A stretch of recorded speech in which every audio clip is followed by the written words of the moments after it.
China பற்றி 2 இன்ட்ரெஸ்டிங்கான information பற்றி சொல்ல போகிறேன். அது வேறு எதுவும் இல்லை. அங்கே வந்து ஒரு வருஷத்துக்கு 80 பில்லியன் சாப்ஸ்டிக்ஸை உருவாக்குறாங்க.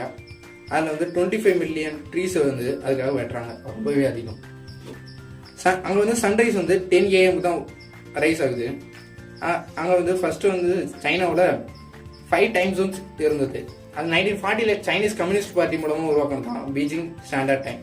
சைனா ஃபுல்லாகவே ஒரே ஒரு டைம் ஜோன். நீங்கள் இதை பற்றி என்ன நினைக்கிறீங்கன்னு கமெண்ட் பாக்ஸில் கமெண்ட் பண்ணிட்டு இது மாதிரி தெரியாதுன்னு சொல்லி நம்ம சேனலை சப்ஸ்கிரைப் பண்ணிச்சு.